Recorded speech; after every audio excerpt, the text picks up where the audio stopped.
story with Torino. I was here 10 years ago, exactly 10 years ago, as a second-year PhD student in this program, which was fantastic. I think it ran for another 8 editions or so. And I was here for 4 weeks as a student, and my research project with a journalist was on extracting most frequent words in Arabic language. I don't understand Arabic, but I can read the alphabets, right? So it turned out that the most frequent Twitter language in 2011 was actually reflecting on the Arab Spring movement that was happening that time. So that was the beginning of my journey in data science and network science, and I hope you also have those stories 10 years from now from Torino. It's a wonderful place to be. Another thing that I really, was very inspirational for me from Torino is this big project, socio-pattern project, that people in Torino, people in ISI Foundation, together with the people in France, they did this huge project of giving radio frequency identity tags to people to collect all kind of face-to-face interaction between people over the past 15 years or so. And there is a lot of data there available with a lot of research. And yeah, it was basically in this corner was happening, a lot of this research. So that's another reason I love Torino. Okay, so today I'm going to talk a little bit about why networks and inequalities, some definitions of inequality in general, how we can build networks to study inequalities, and also the algorithmic aspects of it, and also network interventions. So I hope you find this lecture useful. So first of all, why networks and inequality? What's the connection, right? So in behavioral, in organizational behavior studies and in a lot of business kind of management studies, you read about the importance of networking, right?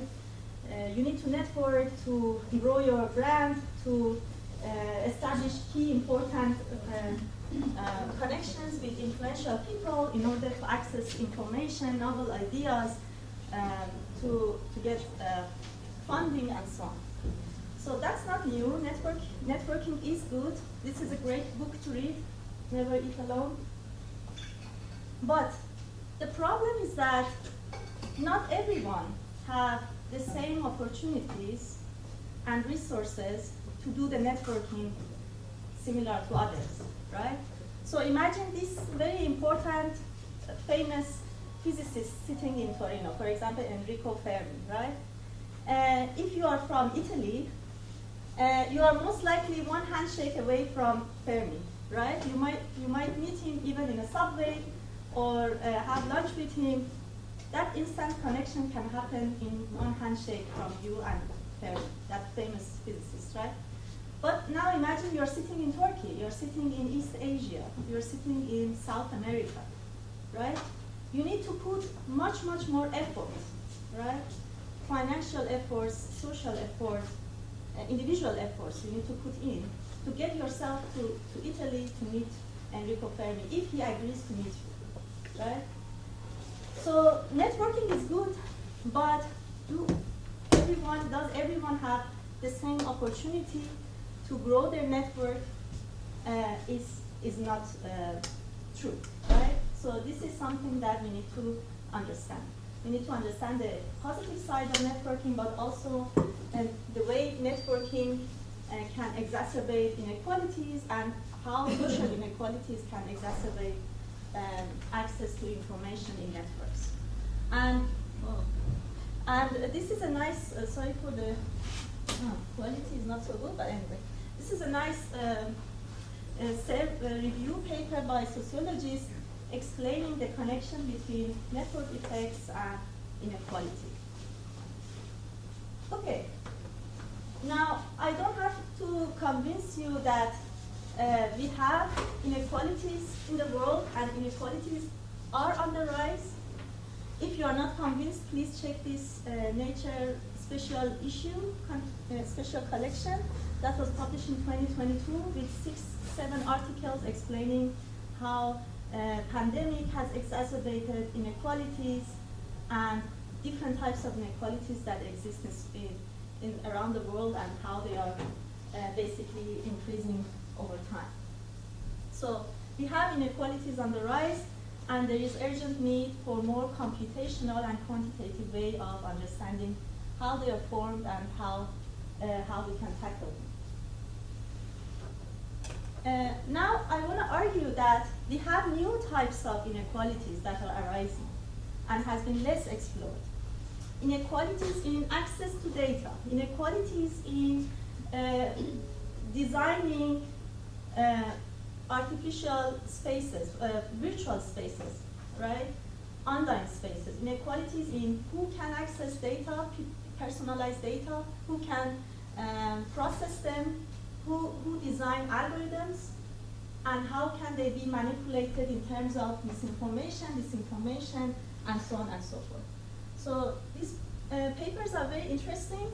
This one talks about data inequalities, a very nice survey, and this paper talks about how we should learn from the history of colonization in the world and not to repeat it in the AI, in the digital spaces. So how we should strive for decolonizing artificial intelligence. So this is my perspective. This is, I think, this complexity system kind of perspective to network inequality.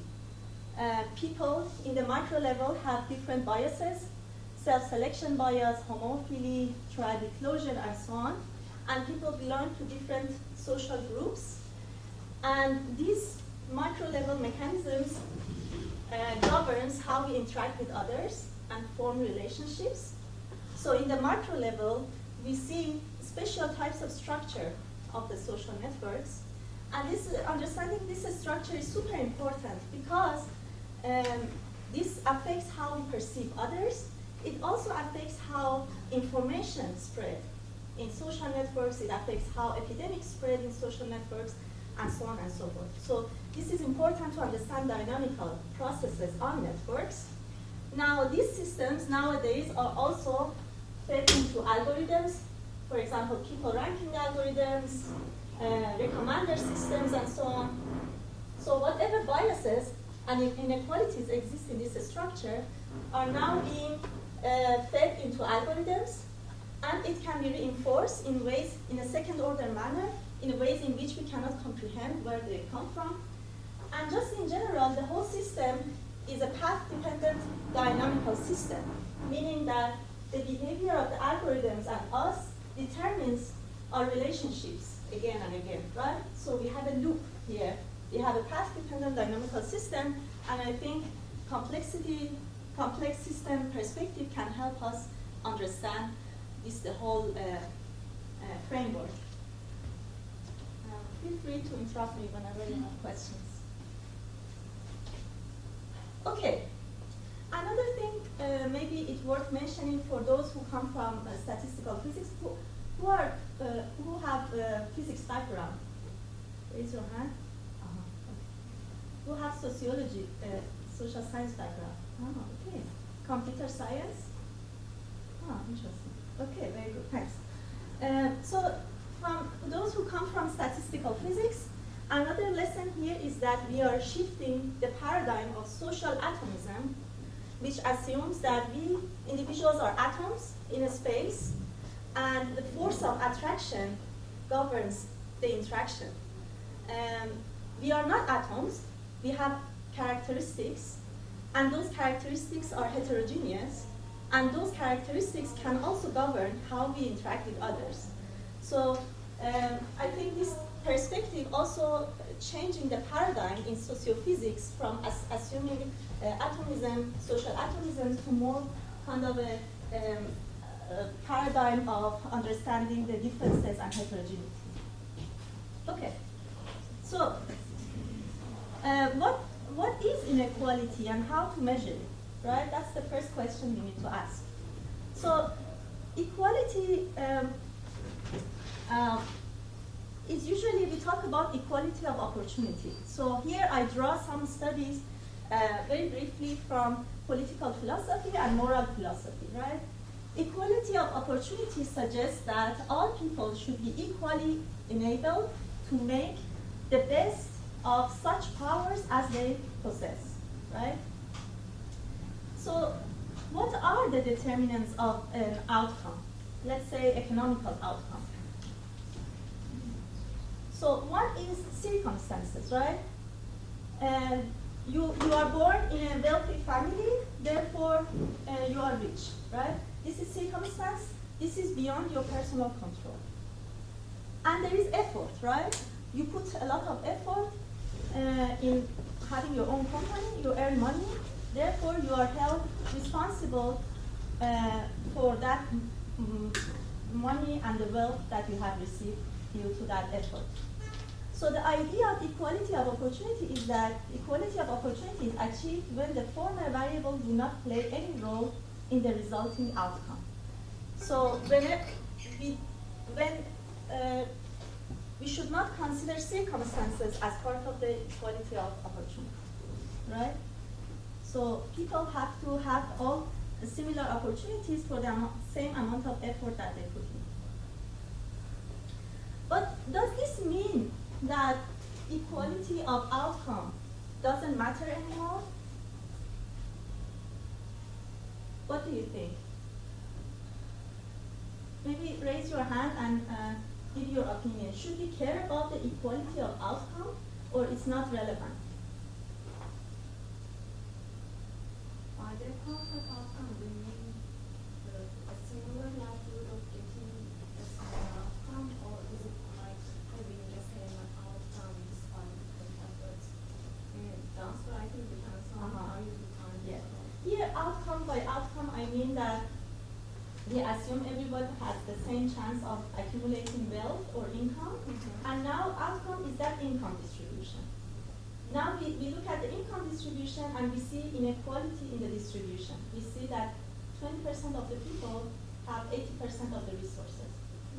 Should we care about that, or as long as we ensure that we have equality of opportunity, that everyone in society have access to earn money, then we are fine with the inequality of outcome?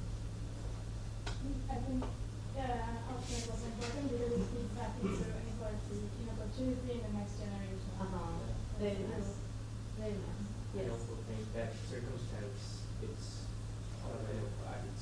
impossible to eradicate from the equation, right? Right. Circumstances impossible to avoid, or luck, right? And the feedback. What else? For example, in more developed countries, when compared with Turkey, they better equality of opportunities, but the individuals are not encouraged to grow their skills. Like in this age, we should have more knowledge of what machine learning algorithms do, and if they are not aware of it, they can be unemployed. Yeah.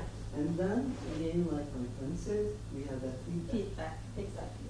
Thank you. Yeah, you answered my questions. Yes, it matters. One is the luck, right? Circumstances, luck. Some people just get lucky, some not.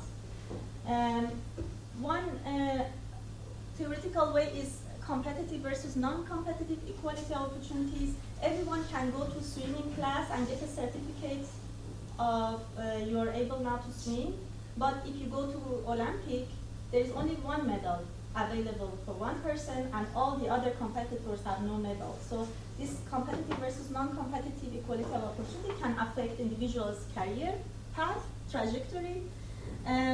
The most important thing from the complex system perspective, as Yulia mentioned, is that inequality of outcome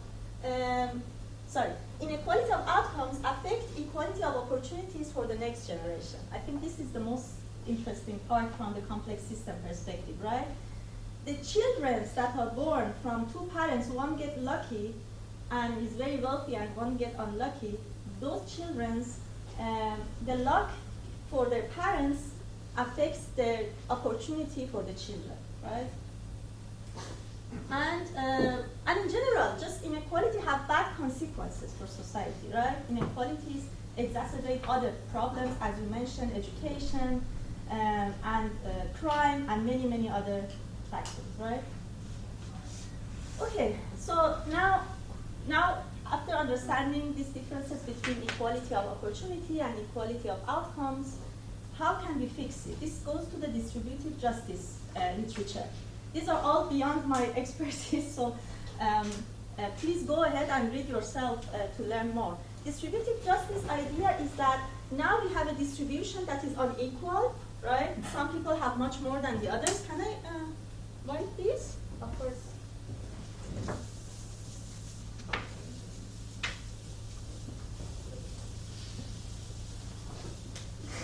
So for example, let's imagine a wealth distribution or income distribution might be something like this, meaning that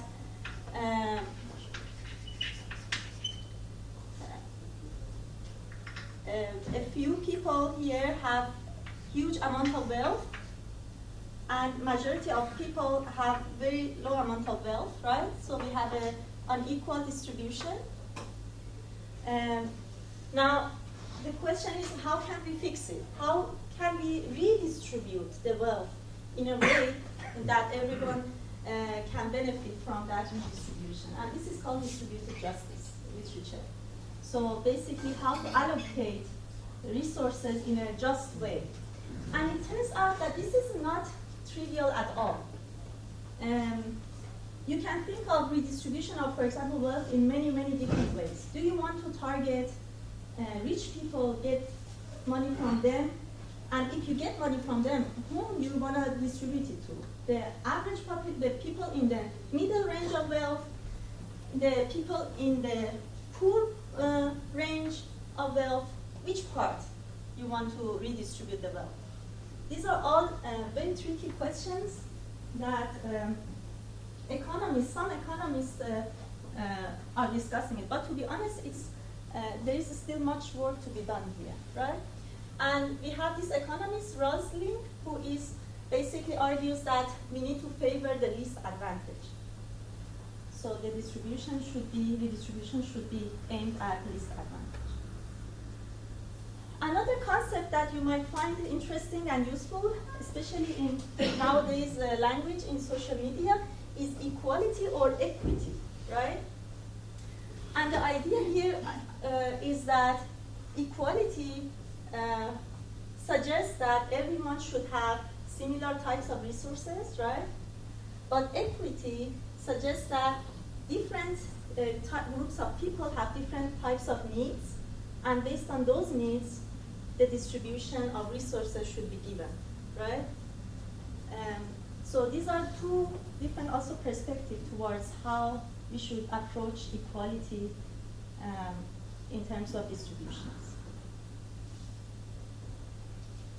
And justice and equality, thriving for equality, is actually turns out to be rewired in our brain. We are evolutionary, basically rewired to do so. So they did these lab studies for kids between 6 to 8 years old. They gave them candy bars, and then they asked them to give it equally, in an equal way, to all the strangers in front of them. And in another scenario, they asked them to give it unequally to random strangers. To some strangers to give it more than the others. It turns out that 95% of children would opt for distributing the candy bars equally to everyone. And if they are asked to distribute it unequally, they are willing to, where is the throwaway? Oh, they are willing to throw away the candies, right? So if they ask them to give it unequally, they are willing to throw away the candy bars, but not giving it away in an unequal manner, right? So even children can understand the idea of distributive justice and equality. Okay. Now I think going back to the question of when we think of equality, what should we aim for? I think what I really like is this idea of inequality and immobility, drawn from economic literature. So the question, one can frame this in a very nice question. What is the chance that a child born to parents in the bottom fifth of the income distribution reaches the top fifth, right? That's a very useful way of framing the problem of inequality. What is the chance of this child born in a poor income family to increase her own income by herself? And by the way, this is something we call as American dream, right? In the US, if you put the effort, you can get what you want. Now let's see what data suggests. Here, this is the data that is drawn from a tax registry of American population over the course of 30, 40 years. So the researchers calculated the income of people, and then 30 years later, they calculated the income of children of those people that they calculated 30 years ago. And then they wanted to see how much children of those poor income families are now moving to other types of income, right? So this is the bottom quantile, meaning that this is the lower income families and this is the higher income families. And then here, chance of moving up or down in the family income ladder by parents quantile. So if you are a child born in the very poor household, you are 43% likely to stay in that bottom quantile. 43%. And if you are a child born in a very rich family, 40% you are likely to stay in that income distribution in a top quantile. So maybe after all, there is no American dream. So what you see here is that people can really stuck in their in that circumstances, right? Another way of looking at it is basically these authors did a great job of looking at this income immobility through this kind of a heat maps that you can find them also online if you check upward mobility, if you check opportunityinsight.org. And what they show here is that average household income for children with parents earning $27,000. So they want to see how much income of the children who were born with poor parents changed. So red shades means that the children remained as poor as their parents, and blue shades means that children actually become richer than their parents, right? And you see this kind of disparity. So for you, younger generation, I suggest that to do the same thing in your country. This is only US data. We don't have such high resolution maps for other parts of the world. Okay. So now going back, now I hope I convinced you that we can define inequality, there are ways to measure it. Now going back to the idea and premise of network inequalities. Now the idea of inequality and immobility that I talked to you about in the income manner, one can talk about also immobility or mobility in other perspectives. It doesn't have to be only income. You can talk about mobility in terms of social mobility, in terms of mobility, in terms of geometrical mobilities and so on, right? So in this very interesting book, the authors discuss various studies that show that, for example, people mobility can be affected by jobs referral. For example, people are more likely to refer jobs to their friends and family members.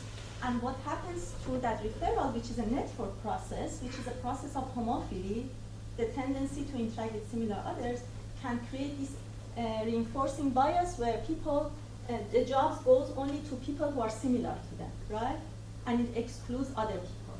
So this is one example of how we can think of the importance, the effect of networks in understanding the social mobility or immobility.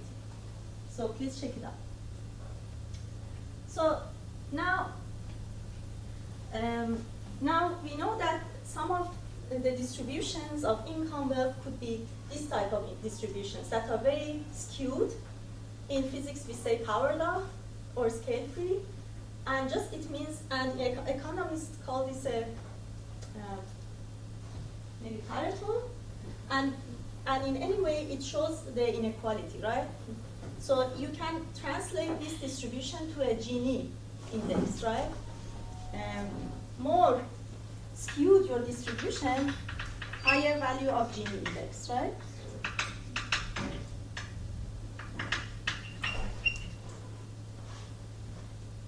But the question is, what processes generate this type of inequalities in distributions, and whether they are evitable or inevitable. So now I touch a little bit on statistical physics part, which I think is very fascinating. And the idea is actually very old.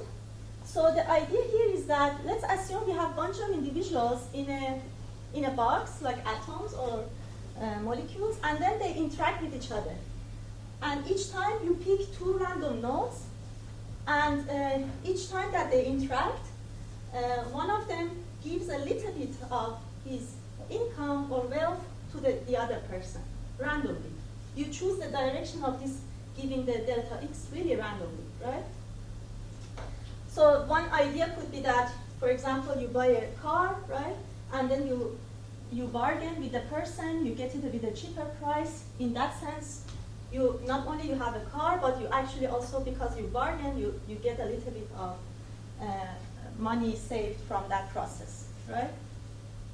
So what physicists show is that if you have a multiplicative process like this, where in each time step, your value of income or wealth is a function of your previous value of you and your friends with a certain kind of parameter, with a small change in the parameter, this process by itself, this multiplicative process of picking two random people and exchanging a little bit of money between them, results in a distribution that looks like this, right? So in other sense, this is an old paper from 1997 which shows that multiplicative processes are inherently powerless. Any type of multiplicative process that you have results in this type of distributions. So I think this is very important to understand, because if we know this is the case, then maybe we will have a better strategy of how to tackle distribution problems, right? In a more understandable way, because nevertheless, through this multiplicative process, these type of patterns can emerge, right? Okay, do you have any questions, comments? And then an interesting thing is that afterwards, this Indian scientists show that if you add an investment parameter to that exchange model that I showed you, if you assume individuals with certain probability actually keep their wealth and only exchange the other part of their wealth, you can actually go away from the skewed distribution, and it becomes more like a normal distribution. Which means that it became some kind of a policy here, that you need to encourage people to save, or at least to have a lower amount of income, right? That individuals can keep for themselves and only trade the rest. And it turns out that this works better in terms of changing the distribution from power law to normal. Okay, good.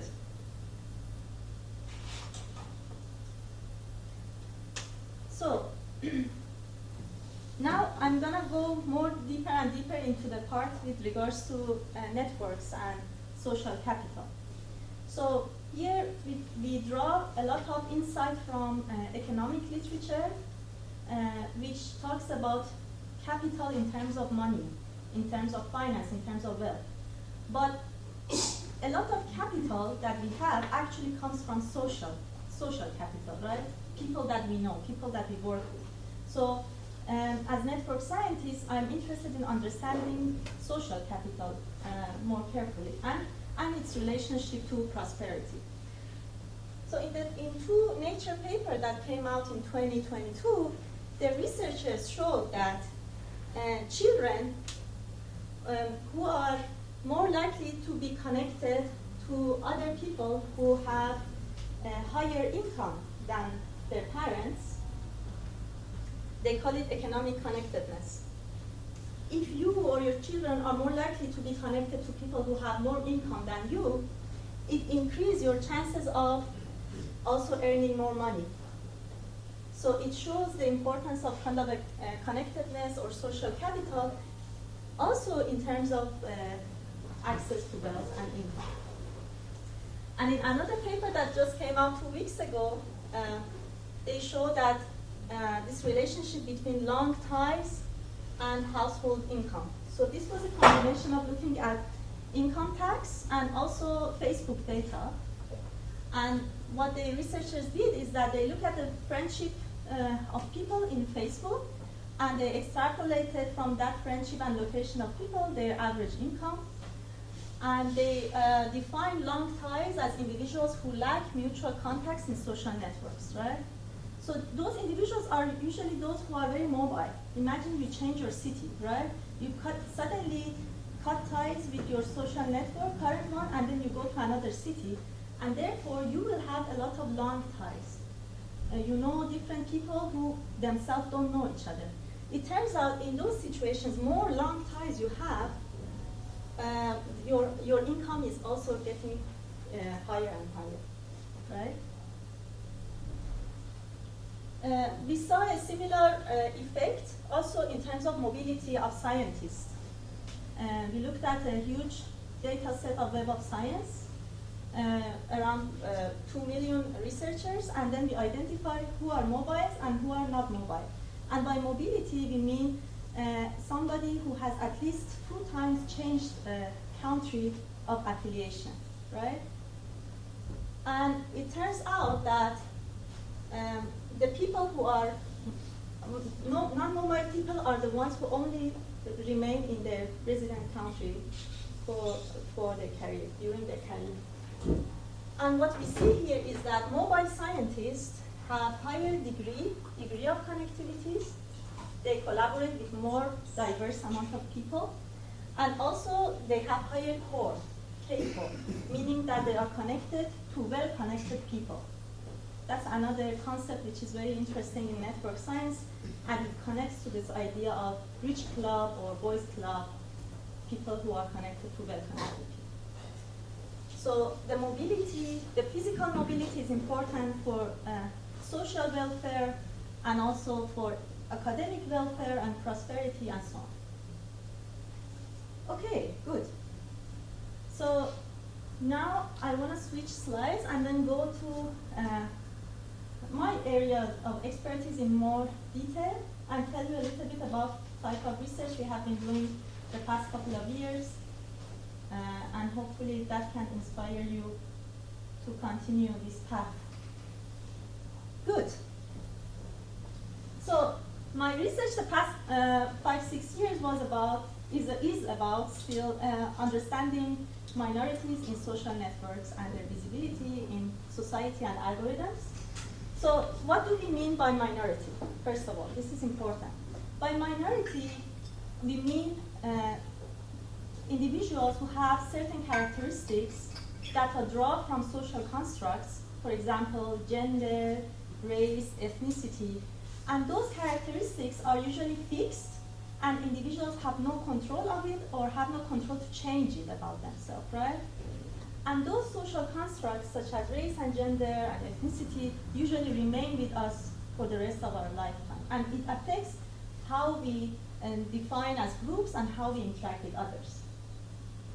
So, for example, we know that in STEM fields, in science and engineering fields, women or people of color, in fact, are minorities, and there has been a lot of studies trying to understand why it happens and how to tackle them. If you look at the people who get managerial jobs in the United States, you see this huge disparity in terms of Black and Hispanic population who have lower chances of getting managerial important jobs compared to white and non-Hispanic people. So in essence, my research is about understanding and measuring structural inequality. Structural inequality means membership of people in different social categories combined in the interconnected system of power and privilege that creates this kind of a structural inequality and create a structural marginalization. And this can be exacerbated by the AI. Now, you might ask, why does it matter to study minorities? They're, after all, a small group of people. Who cares? The point is that as complexity scientists, we know that not only welfare of those individuals would be in danger, they would be in the periphery of the social network in terms of access to information, access to education and health, but also because we live in a complex society, in one way or another, we all suffer from the consequences. So it is of importance of the whole society to understand the ways in which minorities become marginalized in society and how to tackle them. So I'm going to talk about, in my research, I tackle this from different perspectives. One way is that I look at social forces that bind us or blind us. For example, self-selection biases, homophily, and so on. I look at space and time constraints. How, when we put these social forces in a spatial place, in a place that people interact in a space and time, what happens? Now, when we put these social forces in the historical perspective, what happens to the groups over the generations, over the years? How the footprint of the historical discriminations in the past can still affect the structure of society in the current time and future, right? And I look at them from different perspectives, combining data with computational modeling. Sometimes we can only do models because there is no data, or we have lack of smart data collections, right? So I have a background in network science and modeling, so that's how I kind of look at it. So what about social forces? So I'm going to talk about specifically two types of social forces. One is a Matthew effect, rich get richer effect, we call it preferential attachment, and one is homophily. And my plan is to use these two network social mechanisms to generate social networks and see what happens in social networks. Now, I don't have to convince you that in many social networks we have homophily, tendency to interact with people who are similar to us, right? If you look at the friendship at high school, you see homophily between Black and white students. If you look at political bloc sphere, you see homophily between Republicans and Democrats. So the way I thought about this is a very simple model that we have two types of nodes with two colors, orange and green. And the probability of nodes to be connected is basically governed by two parameters of the degree of the node that reflects the preferential attachment mechanism and homophily, this relational kind of dimension between the two people. And the homophily is a variable that ranges from 0 to 1. And basically, when it's 0 means that people of the same color do not connect to each other at all. When it's 1 means that people of the same color, strictly speaking, only connect to each other. So by varying this simple parameter, one parameter, I can generate many different social worlds and study how this combination of homophily and preferential attachment affects minorities' position in social networks. So this is one example of what you get. So here I have a minority of 20%. The orange nodes are minorities and blues are majorities. And the only thing I'm doing is that I keep the percentage of minorities constant, 20%, and I only tune the homophily. So when homophily is below 0.5, the probability of connecting to the same color is low, meaning that you have heterophily. People of different color likes to be connected to each other. when you have value of 0.5 and higher, you have homophily when people of similar color likes to be connected to each other. So you go from the very extreme heterophilic condition to very extreme homophilic conditions. And given everything else equal, right?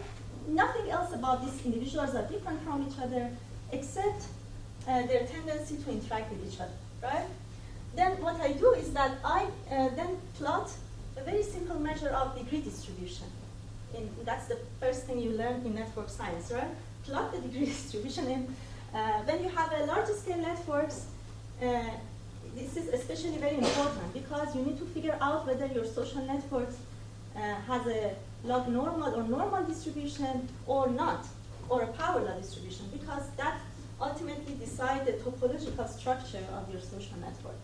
So I plot the degree distribution. As you can see, it's actually very similar to the distribution of income and other things. You have this inequality. This is a log-log plot.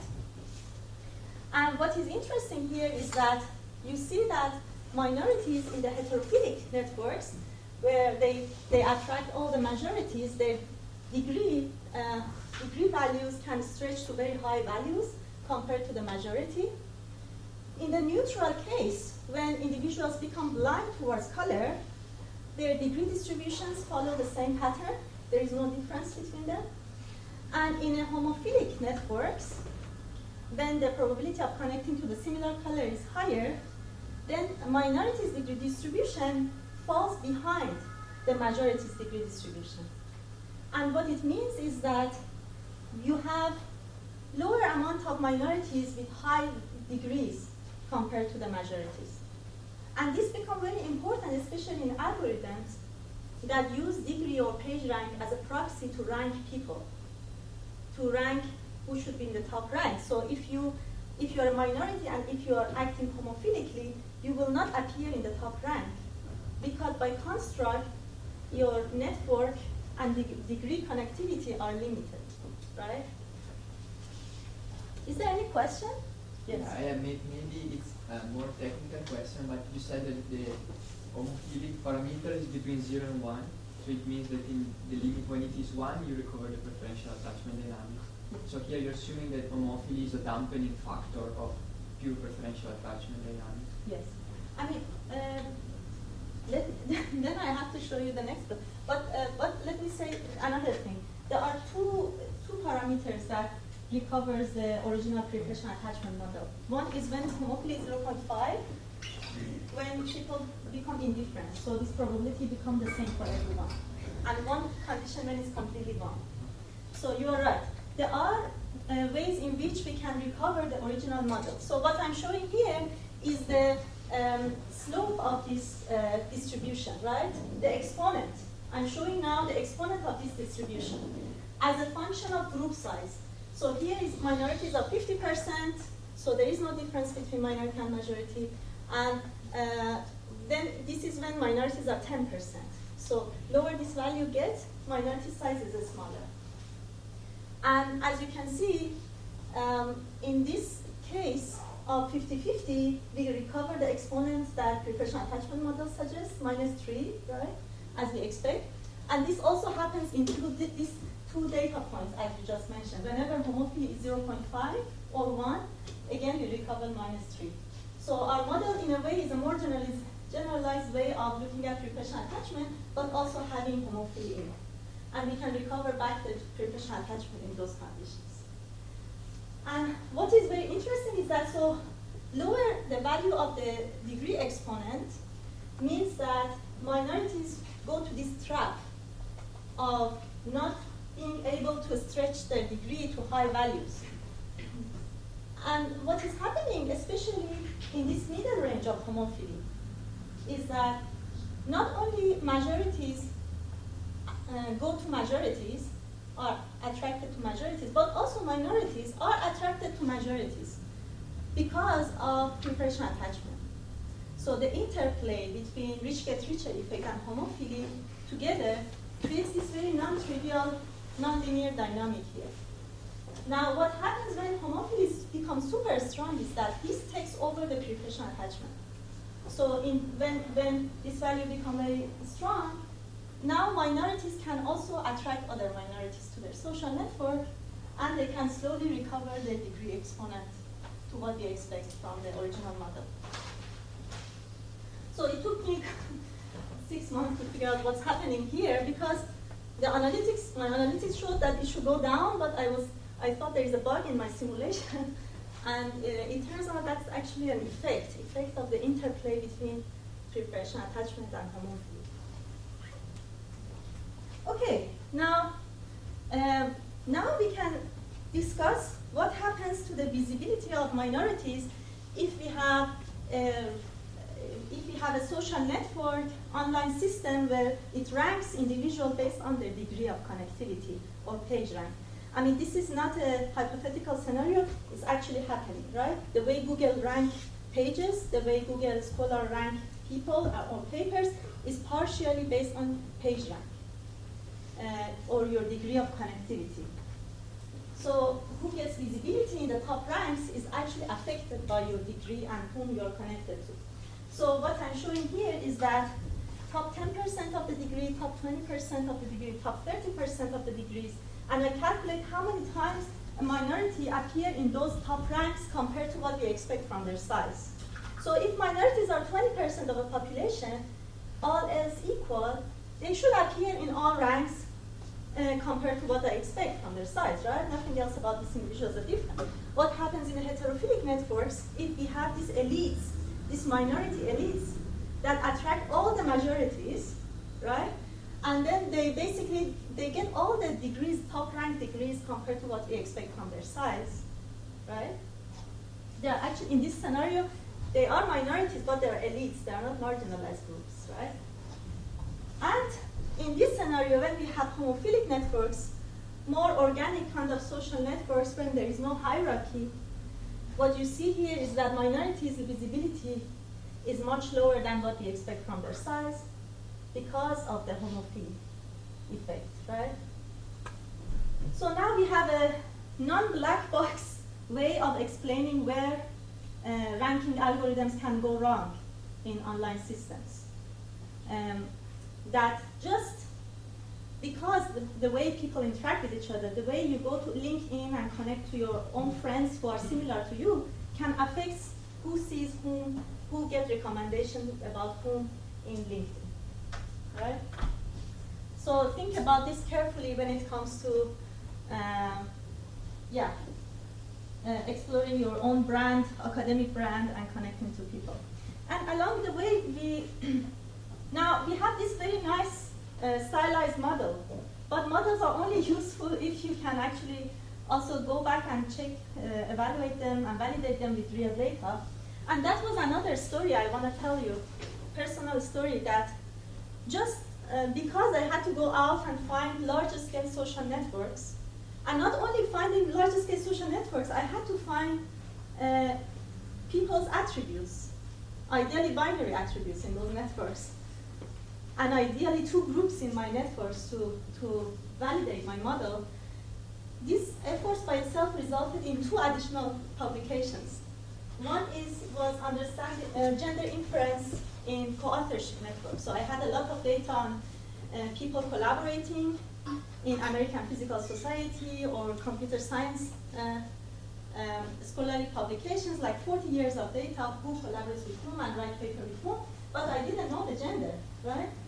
And the usual gender detection mechanisms usually use the first name of people, and then it connects it to the baby name registry of the US or European population, and it tells you Andrea is a woman, right? But this has a problem, first of all, because not all names are registered names in Europe or US, right? You have names from South America, East Asia, Middle East, that are not in these databases at all. And then some names are ambiguous. Andrea with a German family name is a woman, and Andrea with an Italian family name is a man. So what I did is that we put first name and family name of each scientist in Google image. We get the first 5 images, and then we run an image detection algorithm to tell us the gender of the person. And it turns out with this method, not only we can recover 80% of the unknown gender of the data, but also we can recover names from Turkey, actually. Turkey was one of the highest accuracy. Names from South America. The only caveat here is East Asian names. Still Chinese names or Korean names, we cannot do anything about it because when they are written in English characters, they lose their gender meaning. So this by itself became a paper. And once we had the gender, then we could also study gender differences in collaboration between men and women in science. So, and that became also another paper. So what I want to tell you here is that sometimes in your research you might feel frustrated that you're just collecting this data, boring tasks. But think about it as how you can transform that effort into knowledge. Maybe those efforts will not be wasted anyway, and you can, in a good way, transform them and put them also as a publication, as a piece of knowledge out there. So after like 2 years of data exploration and finding different data sets, now I'm finally capable of going back to my model and see whether my model can recover those properties that I saw in my model, in my social network model that I explained to you. So 2 of those networks, real networks, are online dating and prostitution data, and in the heterophilic networks, and 2 homophilic networks, one of them is gender collaboration, and one is citation. And the solid line is actual rank of the minorities, and the dashed line is their size, right? So what you see here is that more or less what we expect, that in the heterophilic conditions, minorities are overestimated, and in the homophilic conditions, vice versa. And now I can put my model, estimate the value of the mixing matrix from the real data, and then give it to my model and generate many, many different realizations of that social network. And what we could see here is that that simple model is capable of explaining the pattern, the trend that we see in terms of ranking of minorities in social networks. Which also means that we can throw about a lot of other mechanisms, micro-level mechanisms, and just by the proxy of understanding the size of the groups and the way they mix with each other in the macro level, we are capable of understanding the ranking of minorities and majorities. And this can open up a lot of kind of area of exploration, especially in AI and machine learning, where you can say that, okay, if you are dealing with ranking this LinkedIn data that women are only 20% of the population, you need to be careful, maybe you need to adjust it to make sure that you don't create such scenarios too much, right? So this is a kind of, you can use this kind of models to inform machine learning models. So if you are interested in exploring some of these network models, I have good news. With a great effort of my postdoc, Lisette, we have put together a GitHub repository where you can download very simple packages in Network X and Python, and then start working with very different variations of these models. For example, you can generate undirected networks with repression attachment and homophily. This is the model I just told you earlier. And then you can add triadic closure to it and explore this one. You can basically play around. You can make it directed. And then you can look at very interesting measurements. For example, sampling. You can look at visualizations. You can look at the statistics. You can look at fitting and many other things. So this is still more or less the second version. We're still developing it, so it would be great if you can work with this and give us feedback how to improve it. Okay, good. Any questions? Okay, so what I told you now about these social networks is that individuals' interactions are governed by homophily and preferential attachment, and all else is equal, right? But is that true? Is always all else are equal?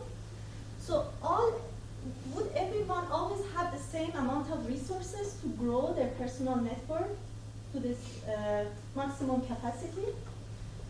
And maybe we need to take that also into account. Do everyone have the same opportunity to grow their network as they wish? Maybe not. So during the COVID-19 pandemic, we observed that, for example, parents or women are disadvantaged because they have to stay home for 1 year, 2 years sometimes, and take care of their children. Kindergartens were closed, right? So during this 1.5, 2 years of lockdown, many women or parents had to reduce their working hours, had to decline a lot of collaboration opportunities, grant writing opportunities. There were actually, I remember there were a lot of grants calls about COVID itself, which I could not potentially do because I had to take care of 2 small kids. So this is a nice work of Flaminio, who is sitting here. He looked at this effect in a larger scale, and you see this very beautiful plots of differences between activity of women and men during the first lockdown. And there were a couple of other papers that came out in Nature and Science and explained these gender differences. So what you see here is that the effect of pandemic affects certain group of people in terms of the ability to write grants, which also means inability to grow their personal network, because as a scientist you need to raise money if you want to hire students to grow your brand, right? So this was my personal situation. I thought I was inspired by the dinner last night. So it was, Sophia just got born in 2020 in the middle of pandemic. Donna was still 3 years old at home, and I had to do I had to still work and make some correction for my paper while Sophia was on my chest. So, and at the same time, I had to, again, decline a lot of offers or not being able to apply for a lot of grants about COVID. And this is not new, right? These biases are systemic. For example, there is a huge systematic bias on funding Black scientists. So this interesting paper shows that if you look at all the applications, funded applications in the United States, you see that Black people are 2 times less likely to get funded compared to white people. And what it means is that, if you don't bring money, you cannot hire staff, therefore you cannot grow your research, you have to drop out. What can you do, right? So you have then inequality of opportunity in terms of growing your personal network. Okay, so we thought about adding this inequality of opportunity as a fitness function to individuals. So here what we assume is that what if our individuals in the model I explained to you earlier have also a fitness function that also plays a role in terms of how you can connect to others, right? Higher fitness you have, more likely that you're attractive. You bring more people to your personal network. So now going back to that model, you see what's happening here. So we are looking at exactly the same parameters, the same condition. You have 20% of a minority. And now here we have this fitness as well. That fitness also multiplies the, so we have fitness and homophily and professional attachment together governs who connects to who. And what you see here is that in this condition, if fitness value of the majority is higher than the minority, there is no way minority can recover their degree distribution, even if they do heterophilic interactions. So in all conditions, minorities' degree fall behind the majority, right? So I think this is very interesting when it comes to thinking of minorities or people of color need mentorship, need better networking, but maybe sometimes they just need better financing or better sponsorship, right? So you had this it's a great example of through that sponsorship of that grant, right? Joint grant, you establish a new institute and new program, right? It's not just about connecting to some researchers in Europe, but also about money, right? Okay, good. So I think I'm running behind time. So I will skip some other parts of the presentation and go to network intervention, because I think that's maybe where we can discuss what should we do. We have talked a lot about what is wrong, but what can we do? So, network, this is my new hobby. I really like to try to understand how I can use my knowledge in actually making change, bottom-up change. And so I like to talk about network interventions. So to rephrase the question better, how should minority or society do to elevate our network visibility, right, in social settings? And the first message is that talent is not enough. If you have an intrinsic attractivity or fitness as a function of social capital, this is the social capital and this is the fitness or attractivity. You expect that if this attractivity or fitness draw from a uniform distribution equally to everyone, regardless of their color, whoever has higher fitness or attractivity should have higher social capital, regardless of the color, right? But what happens here is that if you live in a homophilic networks, even with the same attractivity, minorities' visibility and social capital fall behind the majority. So the first lesson here is that talent is not enough, connectivity is important. Sometimes connectivity is paradoxical because we organically like to connect to people who are similar to us, but if you're a minority, that penalizes you. Not if your majority is fine, but if you're a minority, it penalizes you. And that brings us to the second point, that group size matters. When groups become more or less equal, then homophily penalize both groups similarly, statistically speaking. But when groups are very imbalanced in terms of their size, then homophily penalize minority group, but not the majority group.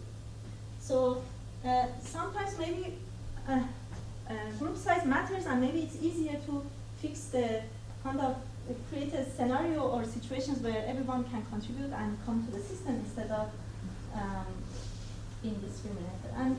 And finally, equalities cannot be achieved only by minorities. So look at this scenario here. I skipped a lot of modeling here. I didn't explain to you, but you can read this model yourself. It's a face-to-face interaction model. So what I'm doing here is that I tune the minority homophily in one axis, and I tune the majority homophily in another axis, right? And then I want to know in what conditions, in what parameters minorities can actually achieve higher visibility. So what I'm showing here is that the minorities degree difference to the degree of the general population. If this value is negative, red shades means that minorities' average degree always falls behind, and if the value is positive, means that minorities' degree exceeds the average degree, which is good. So in this scenario, look at this scenario. When minority size is 15% of the population, 15%, regardless of whatever strategy they make, very heterophilic or very homophilic, as long as the majority is homophilic, even slightly homophilic, minorities are always disadvantaged in terms of their average degree or social capital. Which also means that many times it's not even in the hand of the minority to elevate their average degree. It's actually something that majorities should also participate and do together to bring them to their network so that they can elevate the average degree and social capital of the minorities. Okay? Okay. How much time do I have left? 15. Okay. Do you have any questions?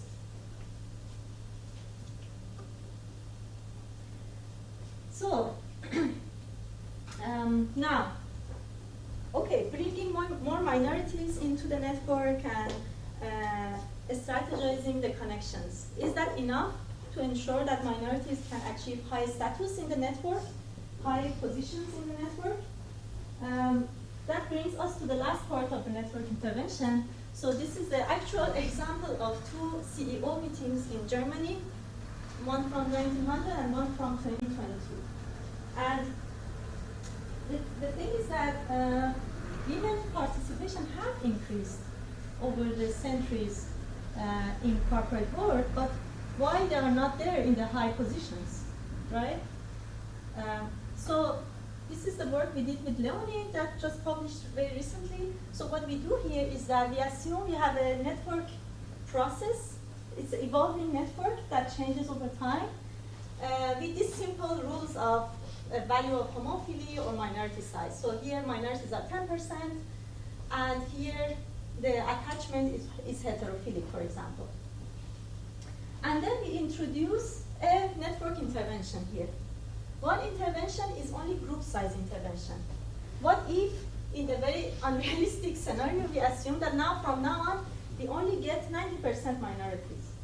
This is of course very unrealistic, but what we have now in place is something called affirmative action policies, right? That you make sure that 10%, 20% of the applicants for a job on whatever should be from certain category of people. And then in this intervention, we only change the group size, and then we check what happens to the minority positions at the end of the simulation. In another intervention, we change the behavior. We say, from now on, what if we make sure that minorities only find each other and create homophilic interactions? Maybe we have some special programs for mentorship programs for minorities to help each other, right? So now you have a behavioral intervention. Another behavioral intervention would be to have classes for senior scientists and tell them that, hey, you need to hire more diverse people in your team. So the results of these two scenarios, and also then we look at the combination of the two scenarios together. What we observe here is that you can have a very, very extreme group size intervention, but that doesn't necessarily guarantee, when you rank nodes, that doesn't guarantee that the nodes in the top rank would be minorities, as you expect from their current size. And that's because of this cumulative, multiplicative process in the network that creates this kind of a system that older nodes and well-established nodes receive more and more connections, so they still remain in the top ranks. What we observe here is that you can have a moderate group size intervention, and then when you combine it with the behavioral intervention together, then you can achieve a better ranking and visibility in the ranking for minorities. Minorities can elevate and go up into the rank.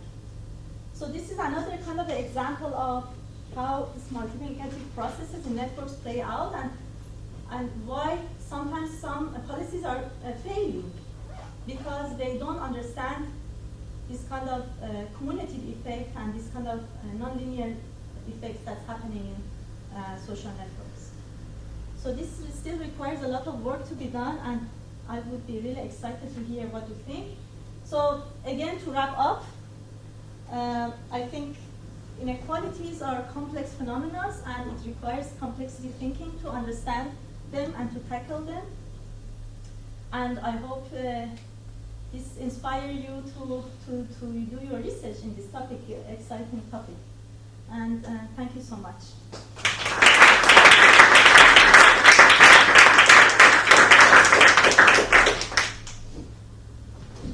Right.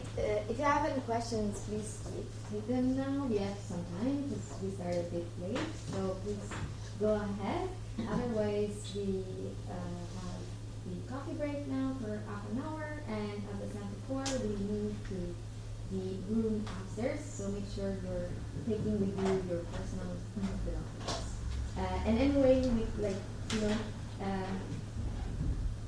she will be around till when? Today? Tomorrow. And tomorrow. So if you don't have questions now, but you think about it during the day, and then something pops up, please go ahead and reach her. She will. Yes, thank you. And we will have some open